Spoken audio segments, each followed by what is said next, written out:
welcome. Gio and I are here with Eric Gutierrez, who's the US sales manager for Accessia. Eric was at the GC conference, so Eric, we must have at least been in the same building back in April and was at the GWA immersive event. And Eric, where are you zooming in from today?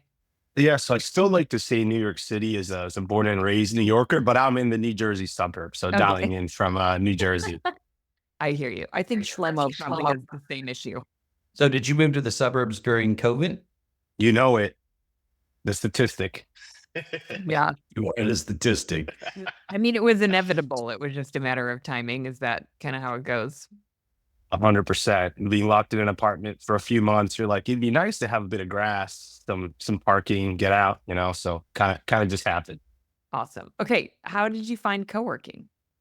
Yeah, so funny enough, really dove into it. I've always been in the tech space, and one of my large clients, very well known brand, I just kind of spent a lot of time with them and understanding the challenges typically from a technology perspective, and then just member experience. So I kind of spent the greater part of 2 years working several days a week with this customer. And I kind of just dove in and was really intrigued into the space, kind of saw the ups and downs of different messaging depending on who you chatted with, especially like New York City real estate market, some big believers, some people that did it. So it was really interesting to see that. And I kind of just see the benefits of it. We just opened up our office in a co-working location in Raleigh. So we're strong believers in it. And I think it's just one of those things where I kind of just fell into it, work in some other verticals, but co-working, I think it's got a pretty unique story. And I think it's just sort of getting started. So what co-working space are y'all in Raleigh?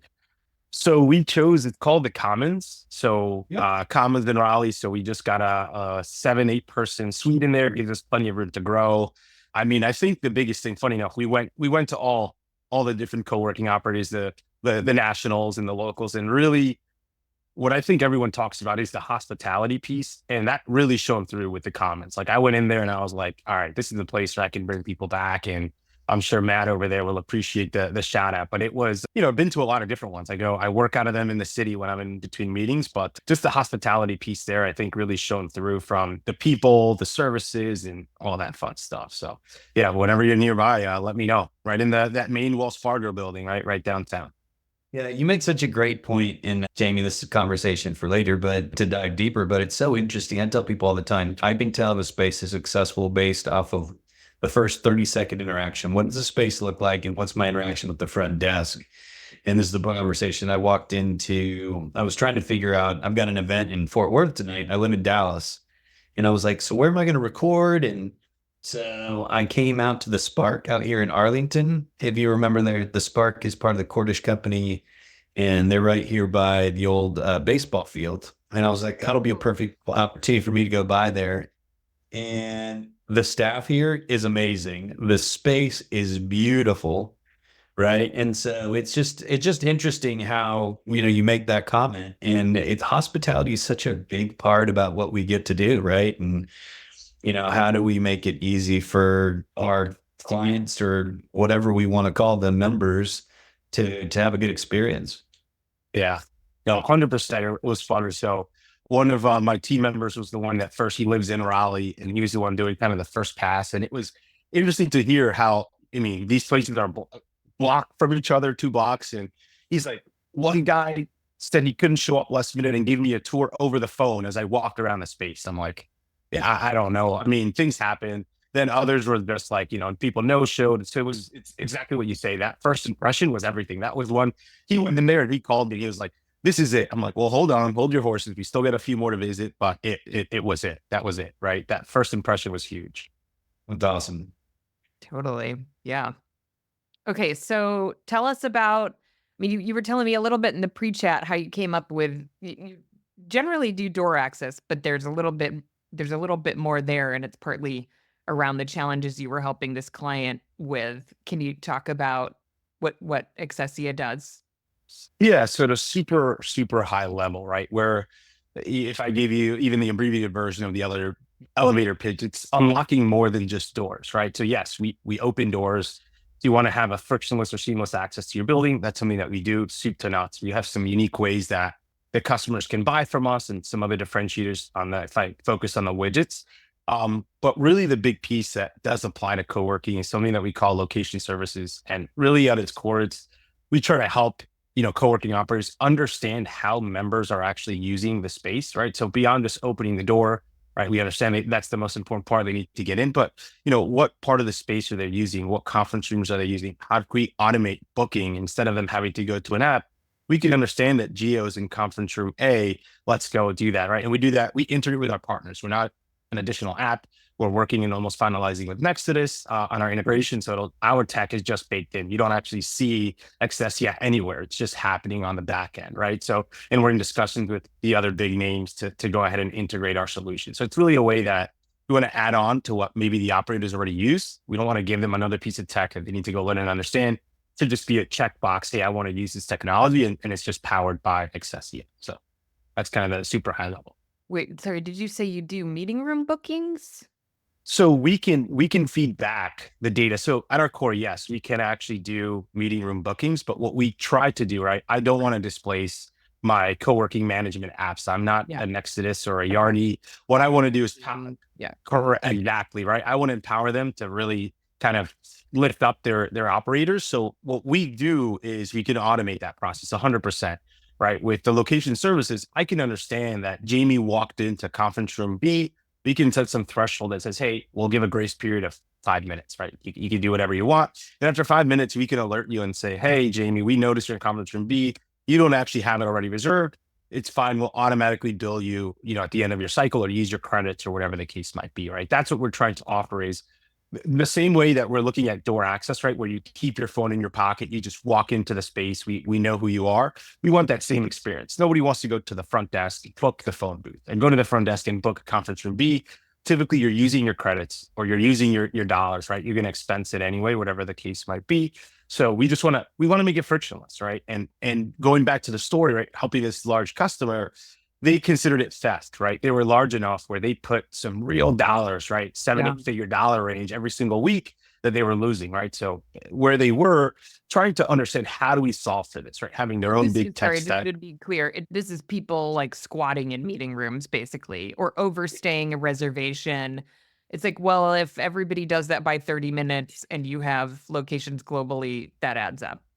100%. That's it. So it's peeping into the room when you haven't booked it, right? Or it's exactly that. Overstaying is probably the biggest one. And then typically what happens is you're now requiring someone whose job is really to do hospitality, right? We were just talking about it, to go to go around and police these members. Hey, get out of the room. And guess what? Very difficult when maybe the room's not booked, et cetera, right? So very difficult position to put those. It's awkward. And then right back to the hospitality conversation.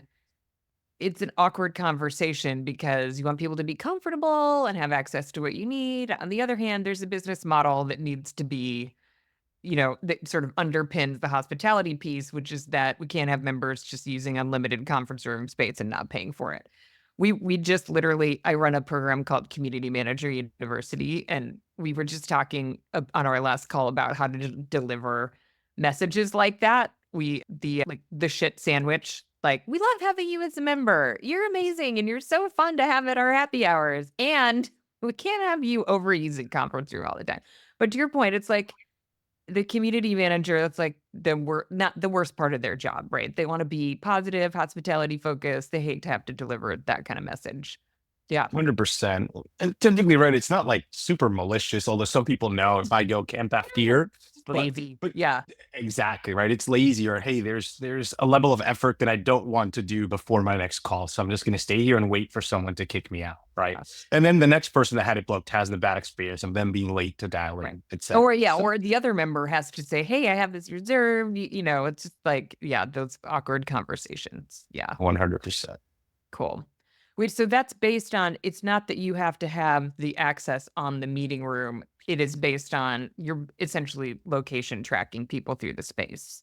Correct. We have a small beacon. It's a Bluetooth device that we put in each room, and that's it. It's a dumb device. There's no data stored there. Basically, your co-working app powers that, right? So it knows, hey, Eric's in the Commons. He's got Coworks on his phone, and we just understand that's the case, right? So that's the goal, to get with the co-working platforms, that they're all integrated natively to Accessia for the door access. customers actually do use our app, but it doesn't make a ton of sense in the co-working world where they already have a solution. So our goal is to keep integrating with some of those other partners on the tech side. Wait, so if somebody already has a door access app, you would sit on top of that? Yeah. So we would work with, for example, typically people that already have a door access Yeah. app, they're still using something like CoWorks or Office R&D or Yardi, right? Yeah. So we would sit in that app. So we actually could be, right? We are door access agnostic when it comes to the location services, right? If you want Accessia to power Yeah. your door, we can do it. But at the end of the day, all I care about is this beacon and being integrated into that co-working, operators of choice, product of choice, and then we can leverage all this tech into how they want it. Got it. You really got Jamie's wheels spinning. I can see her looking up in the she's Yeah, like, she's so thinking. many I mean, I will say one questions. of the challenges of this industry is like there's so many apps. And oh my, so that was the big thing, right? So actually, hilarious joke. We were just in Raleigh, and my product manager and I were sitting. We actually got we were in an Airbnb, and we ended up discussing this exact thing. And if you remember, there was an Apple ad. I think it was, I can't remember. We looked it up. It was like 2009, 2011 when they launched the App Store. And it was just reminiscent of like, this is the same thing, right? We can't go to people and expect them to download another app. There's an app for that. There's already one there. Why bother? So yeah, and it does present a bit more of a challenge because now we have to support multiple technologies, but it's the right way to use it, right? You want your customers to have one app and it should just do everything. So does the operator have to sign up for your services, or, if they're using Nexus, since that's your first integration, is it sort of happening in the background? So they need to sign up, right? There is the infrastructure of the beacons, which is Okay. it's a 20-minute thing. You kind of, hey, here's the floor plan. Here's the spaces is what we call them that I'd like covered, whether those are phone booths, conference rooms, the kitchen, open desk areas. Our engineers will tell you, hey, here's what we need. It's basically a lick and stick, and then it's just configured all through the app does everything. So there's nothing else you need on site besides those beacons. Okay. But it is another thing. Yeah. Cool. Is it literally a lick it and stick it? Is it like a scratch off sticker that smells good?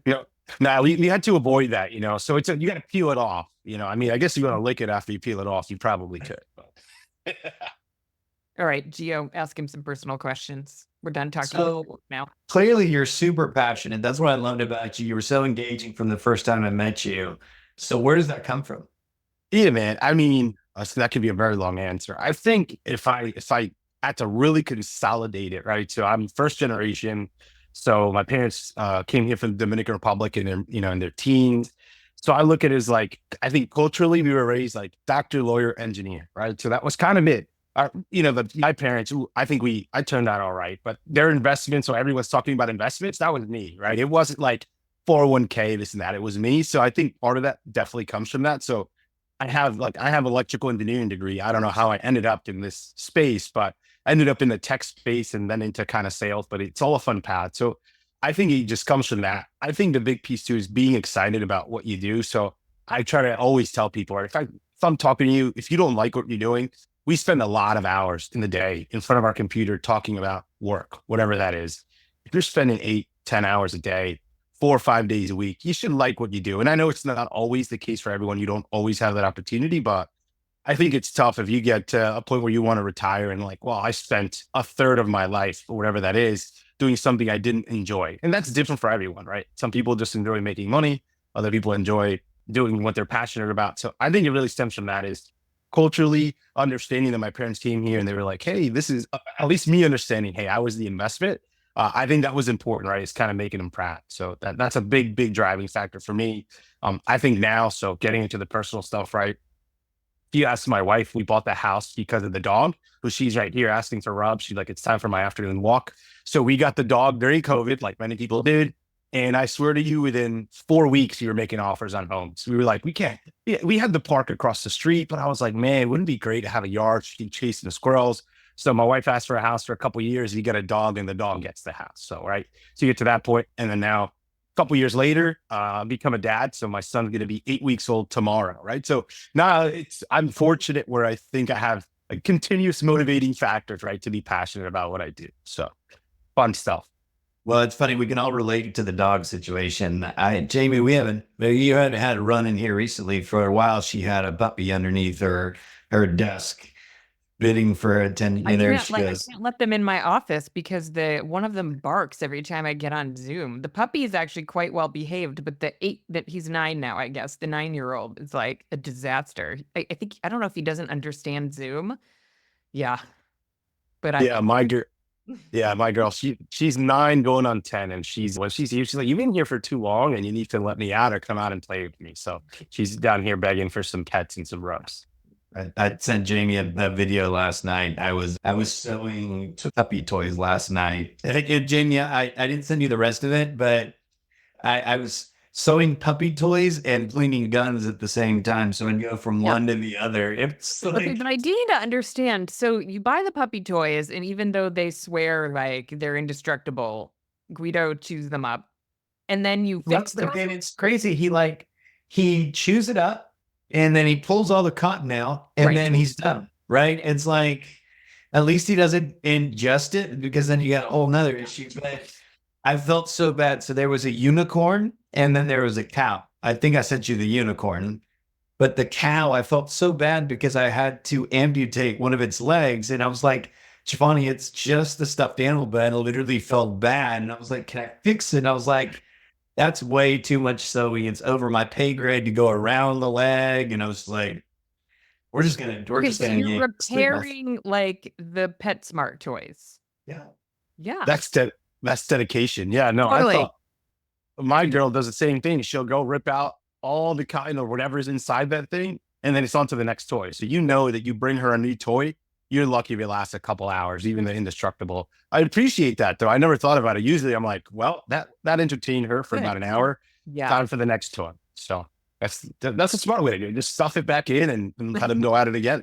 It's very Because I handy love of you, people Gio. value them, right? When you've seen him like play with the unicorn Yeah. and then put it down and lay his little head like Oh this my and God, stare I at know. you, you're just like, Yeah. Like And they this don't like one. all of them. So yeah, I also okay. The problem is mine will sit in some bucket somewhere and won't get actually repaired. that's funny. So what kind of dog is it, Eric? So she's a staffy. So she's the runt of a litter. She's a 27-pound staffy. So basically they call them like a pocket pit bull. So Okay. she's a sweetheart. She's awesome. Super. I mean, she's almost 10. She's still got, we adopted her. She was 6.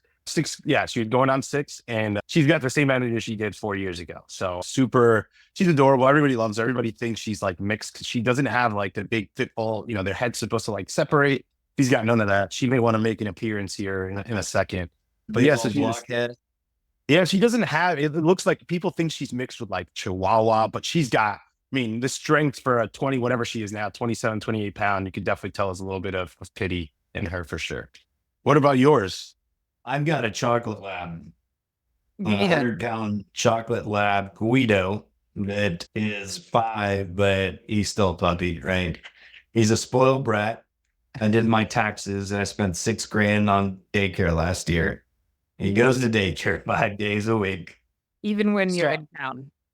So I'll give you the funny example. It's not daycare. However, when we go on vacation, we put, her name's Butter. We put her up in Doggy Hotel, right? And somebody like looked at me crazy. It was like, what do you mean? Well, she's not always getting along with every other dog. So you get her own room. They've got doggy TV. She gets her own little bed and she gets, several hours of one-on-one playtime. People think I'm crazy. I'm like, she deserves the best. Come on, let's be real now. So she deserves the best. And then you got all the upgrades, right? So that's the beauty of it. And part of why he goes to daycare is when I travel a lot. And so my parents or whoever's watching could take him and drop him off. I don't have to worry about, feel low. My 74-year-old dad's walking the dog in 105-degree Texas heat. But and then you start adding the upgrades. I've got friends that pay like $75 a day because they're like, oh, it gets its own room. And then for an hour a day, someone comes in and plays with him. And then, oh, he's got the suite with the TV. And then he gets an ice cream before bed. I'm just like, what in the world is going on? And that's the reality of it. I'm like, no, I paid the $25 a day for him to go run around. And of course I negotiated, right? So the rate's $35 for the day. And I buy packages and basically I negotiated that he pays $25 regardless if he's there half a day or a full day. So he pays the half day rate regardless. And the funny part is he's got the personality that they literally, he's been there since before they opened. He's the dog they use when the new dog comes in to see if the dog is eligible to go to daycare, because he's been snapped at, barked at, everything else. He just kind of sits there like, what's going on? And so literally I'll send you a picture of him. They literally took a picture of him in the company t-shirt. And so he's on the website and everything. It's pathetic. That's awesome. Dogs are like their owners, right? All right, back to business. Jamie, next question. Oh, geez. What do I want to know about? I've got one. So as you're interacting with people talking about what you're doing and everything else, I mean, kind of what are you seeing out there in the industry? I mean, are people excited about where we are? Are they concerned about where we are? Kind of what is the state of the union as Eric has conversations with operators out there? Yeah, so that's a great question. I think it's very regional, right? So if you look at something like New York City, where there's this weird, right, which is where I spend a lot of time, there's this weird place where people are where, a decade ago, 15 years ago, you put in tons of money into a building, it was a solid investment. Well, now it may not be looking like that. So I think if you're talking to landlords, some are sort of realizing they need to jump in and they're trying to do it themselves. That's what I'm seeing a lot of is, hey, I'm so and so, landlord. I actually own the buildings, and I need to get into the space, right? And then that's where I go. Well, listen, I don't do your member management and things like that, but I do hear that a lot. People trying to jump in, whether it's to be a feeder for their units, right? Hey, I want to see these companies grow, or they just know, hey, this other stuff's not working. People are really looking for flexibility when it comes to securing a space. So that's what I'm seeing. And then you go to other areas where it's just like, it makes sense, right? You go to some of these other cities that are growing, and within 5 blocks, you have 8 different brands, right? Which I think is awesome when you have a lot of variety, a lot of competition. Each space has their own vibe and their own feel. I think it gives each company a place to go where it can feel like their own without having to make a 5-year-long commitment, do a big tenant fit out. So I think overall, end customers, the ones using the space, really are starting to appreciate what it means. You'll still have the guys leasing hundreds of thousands of square feet, building it out to be their own. But I think a lot of companies now are seeing the value of, even if it's not my primary office, why wouldn't I have a secondary location people can go to and all that? So I think overall the sentiment is super positive, right? I think the market has shifted. We've seen, things change with some of the bigger operators. And I think a lot of that has smoothed over where people are realizing, well, if you run it and operate it like a true business, it's something that you can make money on. And then your actual tenants or members are happy too. Yeah, you weren't there, so I'll give you some insider scoop from GWA last week or whenever this airs. But it was so great to have Anand Yardi there, and he did an incredible job because the witness was led by the great Jamie Russo. But either way, part of what he shared was the reason that he has chosen to invest in WeWork and just continuing to throw opportunities and money at Coworking is because he feels like it's a ground floor opportunity still, right? He sees that there's a long runway for it to continue growing. And I think he shared, Jay, what was the number? Less than 3% of Yardi's revenue, less than 2% or 2% of Yardi's revenue. What's going on with balloons? What just happened? I don't know. I think it's some Zoom setting I haven't turned off. It's like I could sit. Yeah, it comes on at the weird time, and then I can't get it to do it again. Through a peace sign and then balloons came flying. For those of you that are listening, it was pretty 2%. Yes. Yeah. So I mean, that's huge, right? And so again, even I was talking to someone yesterday. Let's assume that even 4% of office commercial real estate is now some type of flex. I mean, I still think, we're looking at 10 to 15%, I think, conservatively, that it'll continue growing, right? And so it's been fun to see just the different product types to come out, walk in this space, right? We're literally offices in a ballpark, an old ballpark. It's not even, it's still the XFL is playing here and some other stuff, but it's not even like you're at the Cowboy Stadium overlooking the Cowboy Stadium field, right? And so to see the vibrancy and success in a space like this, right? We've seen it. Industrious has done spaces in the malls, right? With old boxes that, have been vacated and they don't necessarily have all the exterior offices with the windows, but they've got skylights and they've done really cool stuff. So I'm excited to just continue to see things evolve in the industry overall. Well, I have a question, Eric, about like total addressable market size, because it seems to me that your client is not, the industry is so fragmented. It's like long tail of, it's not even like the bell curve. It's like, you got this tiny little, it's like a knot. You've got a bunch of, a few operators that have a lot of locations, and then like this long tail of like 5 to 1 locations. So for you, I mean, are you looking ahead and buying sort of future growth opportunity? Like what makes this an exciting industry for you as a sales guy who's like, I mean, you're passionate, but also you got a dog, you got a kid, you got a mortgage to pay. So how do you look at that? Yeah, that's a great question. Sorry, we do have the other piece of the puzzle, the door access, which is Yeah. exactly what you say. It's funny because it's the same way. There's other pieces of the tech that are relevant. There's still 90% of that business is still on what we call like legacy premise-based systems. But if we look at co-working, it's exactly what you said, right? We're kind of putting our stake down and saying we do believe in this. Let's kind of grow with this industry.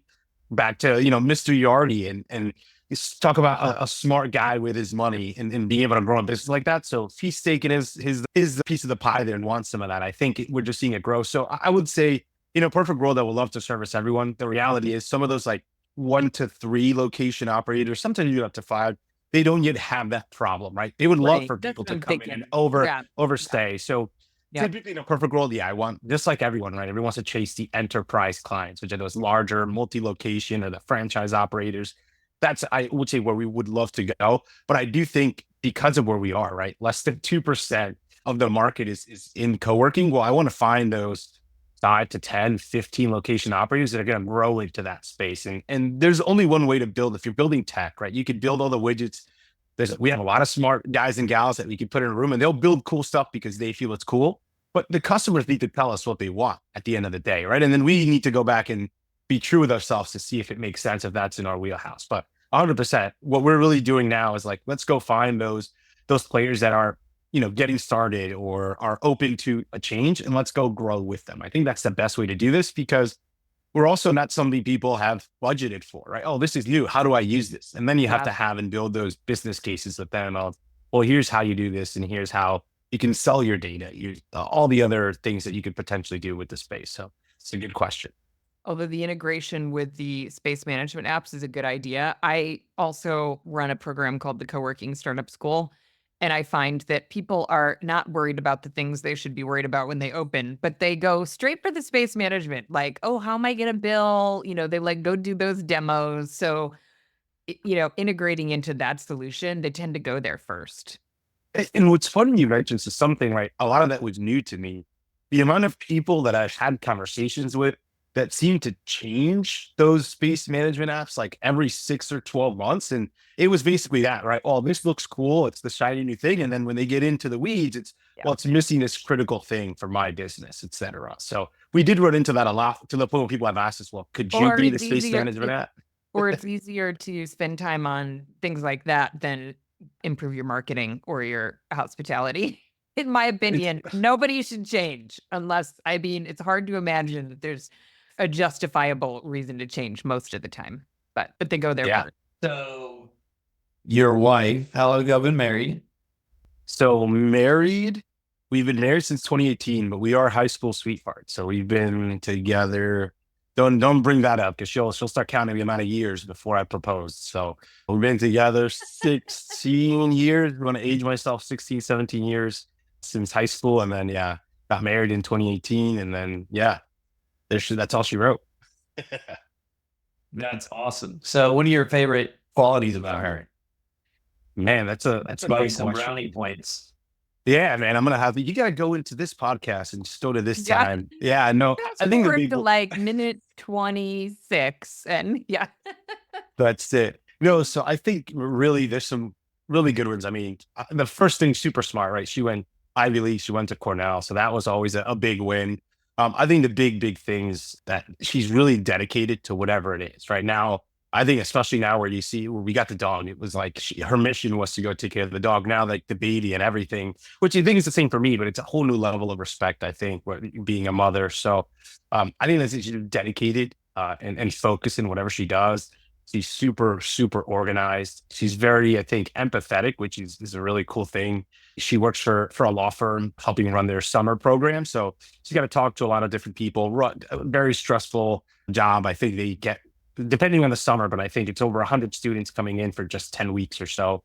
So just her attention to detail, her empathy, all that stuff, I think, if I had to pick, those are some of the ones that really stand out. And are children in the future or just dogs? Yeah, they have Well, one. we got the one, the newborn, 8 weeks old. That's right. Yeah, let's talk about So, that. How's the sleep going? I mean, you can see the bags. I mean, I'm not trying to hide them. So, No, you got the Zeus filter on. I can't tell. so it's tough. I mean, like I said, my wife, thankfully, she's got quite a bit of maternity leave, and she's putting in a lot of work. It is very difficult. I think some nights are a lot better than others. One thing I learned really, really quickly was don't think every night's going to be the same. So I'll give you an example. Last night it was phenomenal. If I could do that every night, we'll just keep Nice and fresh for the podcast tonight. Nice. 100%. And then today he's been sleeping a lot during the day. So we already know what we've got coming for us tonight. So it's been tough, but then you get the little things, right? Like he started maybe 2 weeks ago, started like the cackling and the smiling and the giggling now. Now he's laughing, really picking his head up. I will say, I'm sure she feels like if she hears this one, like he looks a lot like me. So it's kind of nice to see like the carbon copy. Like I cut my hair, but I used to do like the full slick back, and he's got so much hair, and he just looks like me. So it's kind of nice to see all that. So I'm excited for when he's a little bit less floppy, right? So a little more excited for that, but it's awesome. It's definitely difficult. It's got to be the most difficult thing we've done. But it seems like it'll be rewarding, as everyone says, right? So, Do you have family nearby? so that's the thing. I mean, relatively close, but her mom comes and stays with us, which is huge. And then my mom will come and rotate. So like that is huge. I also travel a ton. I'm trying to reduce that. So whenever I'm doing that, we get them both here, and I try to cram as much into maybe 1 night or 2 nights as possible to kind of reduce that. So yeah, definitely very rewarding. Very difficult, tough thing to do. So I can definitely applaud all parents out there. Well, and it takes a village. Don't move away from the in-laws and your parents. Stay where you Very are. wise words. Jersey, it has a lot going for it if you have help with the fam. That's it. Well, funny enough, they're still in Queens. They're dying to, I'm like, you got to get out of Queens. So we make it work. It's not good. Unless it's a Friday, it's pretty brutal to go back and forth. But during the week, it's not awful. I'll kind of nudge them, and I'm like, I'll pop open Zillow and be like, hey, this is 15 minutes away. So pretty close, but not too close. Hey, it's 15 minutes away. When you got to think about Santiago, when he's in school, who's going to pick him up and drop him off? You want him in the school bus, Marty? You know you want to pick him up. So literally, Hilarious. literally the guilt tripping, and they're like, yeah, you know what? Let's go look at that one. So I It's still in the city. think they call it Latino manipulation. yeah, pretty much. And let's be real. I mean, it's their first grandkid on that for my parents, right? First grandkid, they're like dying to come see him. Like, hey, what we could. I was like, hey, if you're nearby, we would gladly go drop them off for a couple hours and nap. So that's it. So is she Latina too? Yes, she is. She's born in the Dominican Republic, so she's beyond first gen. She actually is an immigrant. So and she crushed it. Nice. Totally. That's awesome. I love those wins. So kind of going back to how did you even get to Juicy? I mean, what made you think of it? I mean, who brought it up?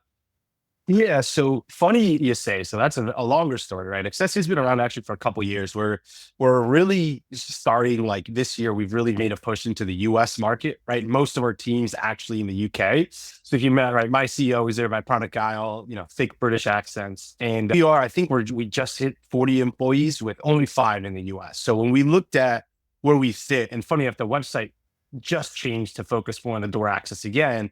Is we were focused on door access. We were missing a couple of things. So we flipped the story to co-working because we ran into so many customers with that challenge, with that issue. Some needed both the door access because they actually lock every conference room, right? There's some of those out there and they wanted a way to streamline that. But that's how we kind of ended up into it, was what else, what other solution, what other story can we go solve for? And co-working just made sense. So, my marketing team was looking at, well, what's out there to get our brand out there to help us understand, right? We're very new, we're very green in the space, to help us understand what's going on, what people want. And we had conversations with the CCO at Industrious, and she very honestly goes, "This sounds amazing. I'd love for you to prove it out and go and have more integrations with the tools that we're specifically using and bring it back to us, because it is something that we are heavily tracking and looking at." So it was a really unique opportunity. I'd been a lot of places. I actually had never been to Salt Lake. So that was pretty cool. And unfortunately, GWA just we had a conflict there, but I really wanted to make it. So I know Juicy's in Boston. Been looking at that one. I'll definitely be there for next year. And then I don't know if they announced GWA's location for next year yet, but So before that, we actually will be in New York in December. is that So another we're actually going to do an immersive like the Nashville one you were at, and we're doing that the 12th and 13th of December. I will be there. Did you pick a spot yet? So we're going to do it one of Arch Amenities locations, kind of in downtown, kind of in the financial district. It's going to be day one. And then day two, we're kind of playing with a couple different options, probably something in Midtown. We're talking a couple different sponsors that they want to have kind of their space showcased. And so we're trying to lock that in, but certainly it's one you should put on your calendar. So it's going to be a good one. Will do. We'll definitely hit you up for sponsorship here soon. Well, and Yes, then please the do. conference in September will be in Chicago, which will be fun. I'm excited Yeah. about that. Awesome. That's good. That's a good place to be. Totally. Oh, in Mexico City in February, late February, we're doing another immersive there in La Ciudad de Mexico. I mean, so we need to make it there. So, are y'all in Mexico yet? We're not. So it's actually one of the easier places in Latin America and South America to get into, right? Because we do have a hardware component. So sometimes shipping stuff can be tough, but we're not. But I did talk to, I forgot his name, the CEO of iOS offices. I had a conversation with him at Juicy. So again, lots of connections. And it was one of those, we're not quite ready for Mexico, but maybe worth a quick trip over there. Yeah. So the EOS team is actually we're kind of collaborating with Javier's team, and they've got 37 locations. And so I've spent some time at their locations there in Monterrey. And so excited to have our first international GWA event. So Wait, hopefully we can continue building off of that. did you do the run with them recently? I did the one in Monterrey. Yeah, I did the 10K. The 10K. Nice. Yeah. It was, Monterey was hillier than I thought it would be. I was like, okay. But it was good. I really enjoyed that. And the EOS team is incredible. So whenever you're ready, and obviously being able to speak the language and know the culture would make a big difference for you. But they're great people. Well, and Awesome. Eric, speaking of hospitality, they have bartenders, and in their spaces, they also double as like baristas and therapists and That's a true story. yeah. That's a true story. They sit there, they know like what is people would, it's like they go see their hairdresser and they get to talk about their problems, but they go see the barista / cocktail connoisseur to do all that. It's crazy. Sweet. Yeah, that's the next level. I know that when we were looking for a space, I'm like, you gotta at least, I know like the kegs are out. I think we're past that. I think people abuse it. However, you get me, if there's one day a week, there's a couple beverages out there by the kitchen area, can get to meet all the other people in the space. Like that's gotta be a must on the checklist for picking a space. But no, that sounds awesome. I'll see if I can finagle my way there. It would be great to have you there. Jamie, I know that coming up on the time that we'd scheduled, do you have any couple more questions, or where are you at? No, I mean, I have my final question. This is a good one. You ready? Okay. So Eric, and maybe there's a duet involved since you've known your wife for so long, but if you're out and karaoke comes into play, what's your karaoke song? Oh, do you want there's a longer story, but it would actually be Humpty Dumpty. That's a new one.